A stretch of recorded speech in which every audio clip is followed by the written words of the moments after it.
Welcome to today's episode of Wellness Wednesdays. I am Dr. Katherine Y. Brown, your host. Today, I'm excited to introduce you to Sabina Mohyuddin. Welcome, Sabina. Thank you, Dr. Brown, for having me today. Absolutely. Now, you're family already because we are on weekly meetings together. We have been for a while discussing, COVID-19 and what is happening in the community. But for those people who don't get that luxury to work with you as much as I do, tell them about your background and some of the specific things that you're doing in the community. Yes, so I am the executive director of the American Muslim Advisory Council, and we are a statewide organization that works to empower the Muslim community through civic engagement, community building, and media relations.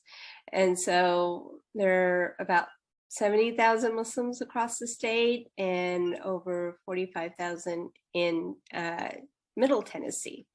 And so, our focus was more on civic engagement, working with mosques across the state and community leaders, and try to build a strong Muslim community. And in 2020, when the pandemic hit, we found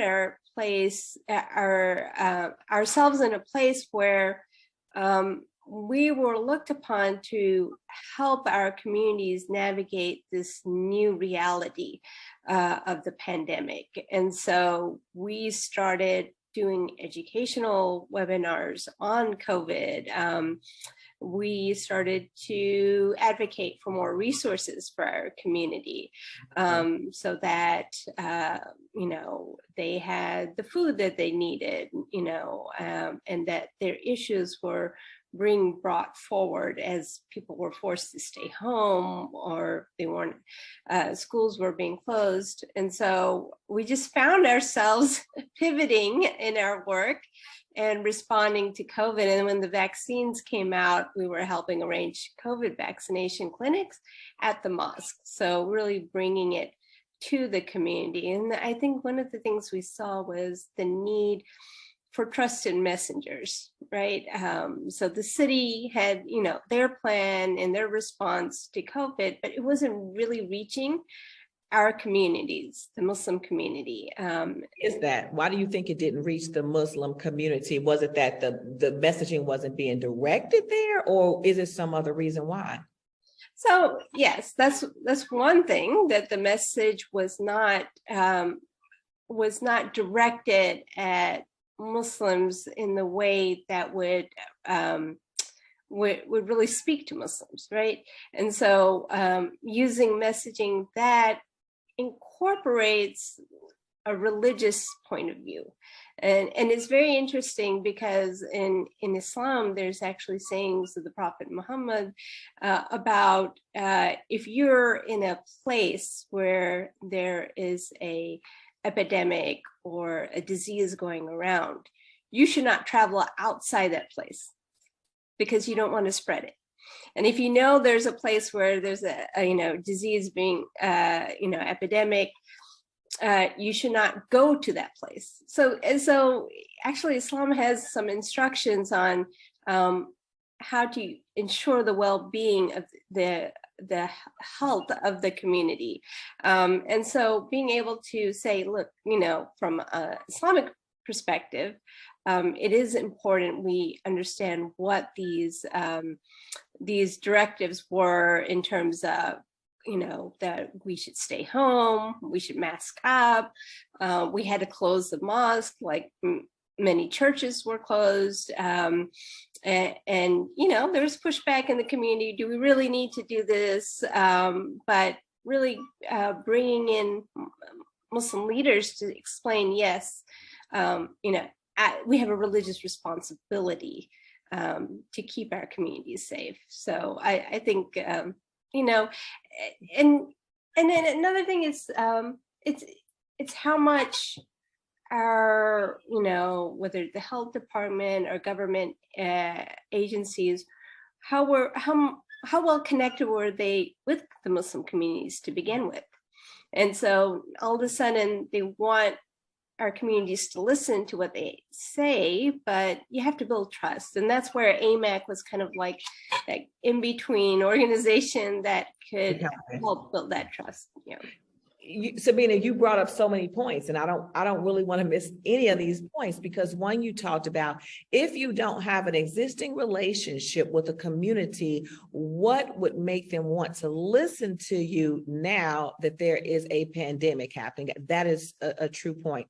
The other point that you raised is that messaging has to be specific to the needs of the community and be written or phrased in a way where the community understands that it's directed to them. So most of the messaging was basically, you remember the original stuff, stay safe, wear your mask, wash your hands, stay home. I want to use that as an example. So if that is the example, then how would your organization have phrased, stay safe, wear your mask, wash your hands? How should that have been targeted to benefit the needs of the community? Right. I think, like, stay safe for whom, right? I think being specific, like, who are you doing it for? You're doing it for your loved ones, because you have a responsibility. And, if from a religious point of view, you have a God-given responsibility to keep your family safe.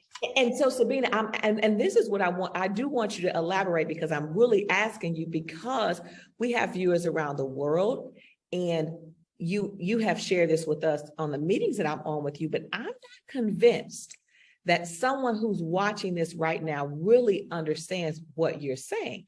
It's a difference. And for our viewers, don't miss what she said. She's like, it's one thing to say, stay safe, but there's a different message when you say, stay safe for your loved ones. It's your religious responsibility. So that messaging would be better received. I love that. Is there any other way, that an example just as specific as that, where you would see a traditional message and it should have been translated in a different way? Because I think people are hearing you, and I want them to hear you, because you're saving lives. So, there's one thing that I think about attitudes that we have in our community, especially faith-based communities, on like, if something happens, it was just God's will. Like, whatever's going to happen is going to happen. It's fate. And we have a beautiful saying of the Prophet Muhammad that says, tie your camel and put your trust in God. So, we always emphasize in Islam, you put your trust in God. And so some people would think that, well, I don't have to take all these safety precautions, because all I have to do is put my trust in God. Whatever will happen, happen. But the idea, tie your camel, like, you do your part to stay safe. So there's that personal responsibility that we have to take, and being able to say that. And we had our imams, our religious leaders, say that and have to emphasize that. So there wasn't this attitude, just whatever's going to happen, it's God's will, I put my trust in God.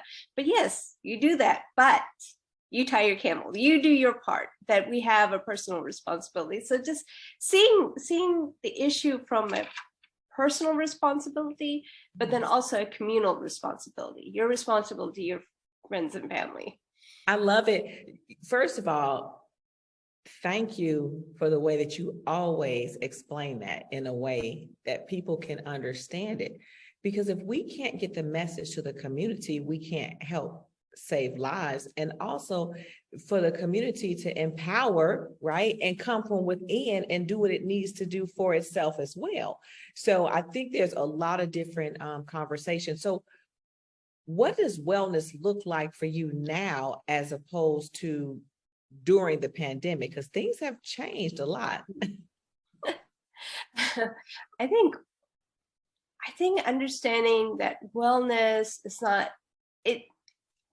absolutely has a physical component, that being able to get out and move about. I think, with the pandemic, a lot of people just was at home and just realized even going to the store is getting some movement more than working all day at home, and that we need that physical, physical action in our day.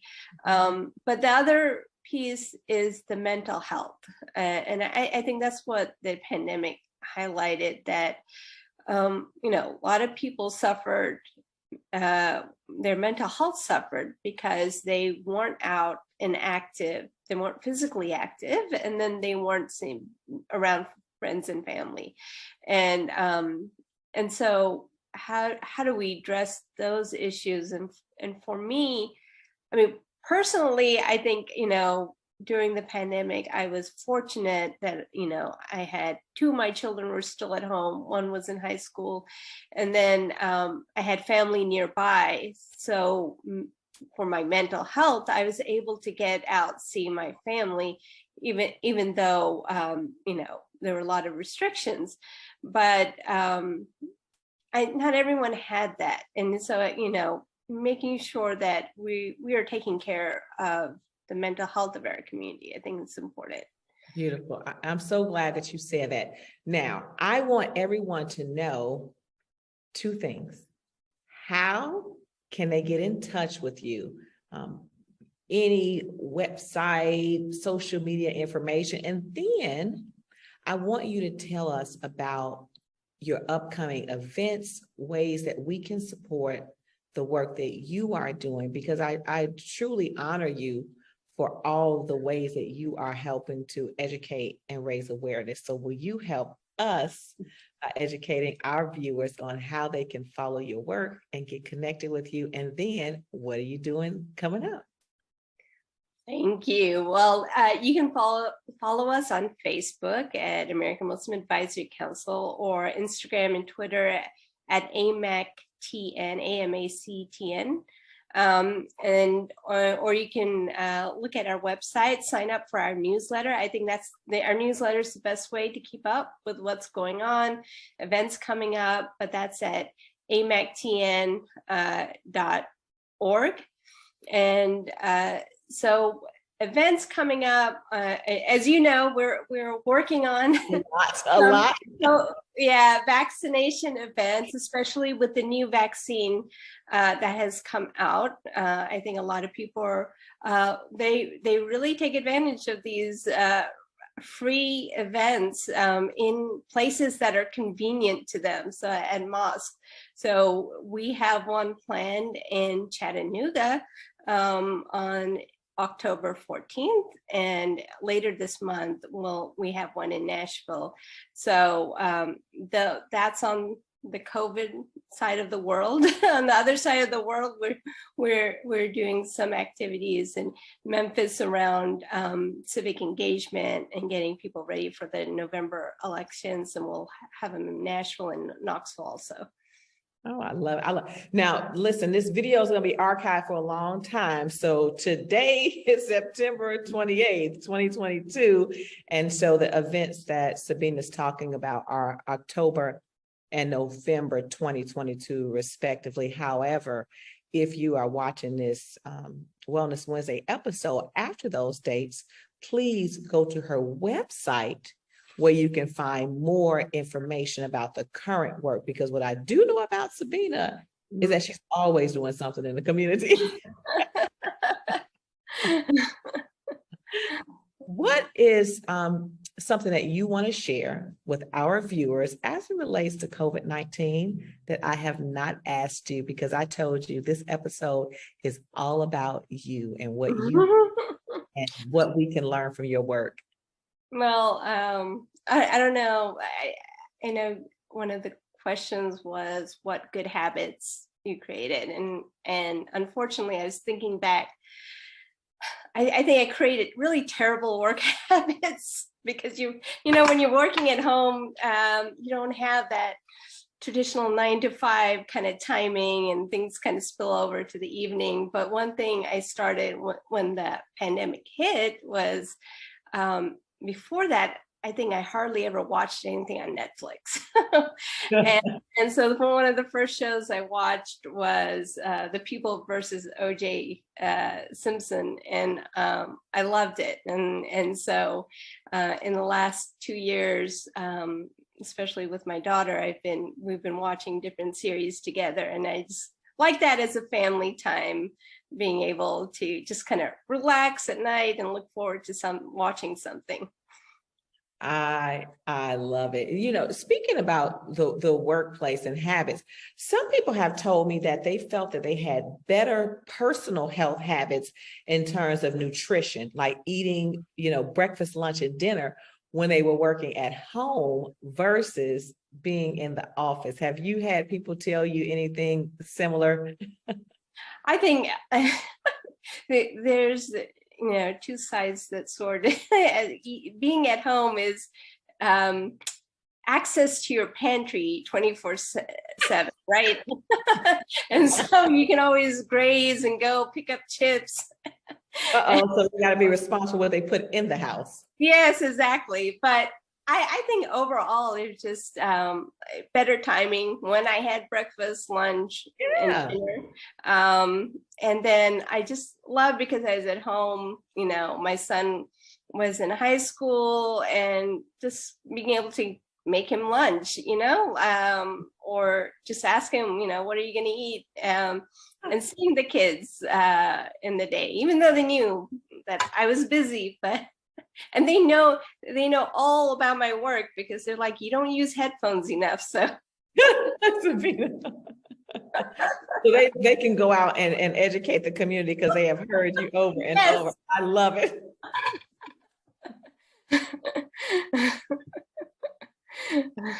I love it. I love it. Well, listen, I tell people all the time, once you come on Wellness Wednesdays with me, just know that you are forever family on this show, and we always welcome you back. I am going to have our team share your information below so that people can, again, follow up on the website and your social media handles. And I just want to tell you, thank you for your work, because when we think about the people who are on the front lines helping to save lives, oftentimes people forgot that they too were experiencing all of the different emotions of the pandemic. So I want you to know how much we appreciate you, because I know that you went through your own transitions, right? Mm-hmm. By virtue of living through a pandemic. Oh no, I appreciate you asking me to be on the show and hearing more different perspectives. Yes, and different perspectives. And for our viewers, if you deal in dissemination strategies, listen to what Sabina said. All messages are not created the same. And so if you want a community to know that that information is for them, ask someone from the community, is the information that you created applicable to that community? Because if you never ask the question and you're not of the community, how would you know? Yeah, Sabina, any thoughts on that? Is because I'm getting ready to close out, but I don't want people to miss that takeaway that you said. To put messaging out there was not effective if the community didn't know that the messaging was for them. And then who the messenger is. I think that's important also. Yes, because you said all the leaders came together. Mm-hmm. So think about who the messenger is. Who is the trusted voice of that community? So powerful, so powerful. All right, for our viewers around the world, you have just met the amazing Sabina, who is doing dynamic work. Will you do us a favor? We want you to comment below. We want you to like this message and share this message, because other people need to see today's episode of Wellness Wednesdays. Until next time, I am Dr. Katherine Y. Brown, your host. Stay healthy, stay well, and share this message. Have a great day.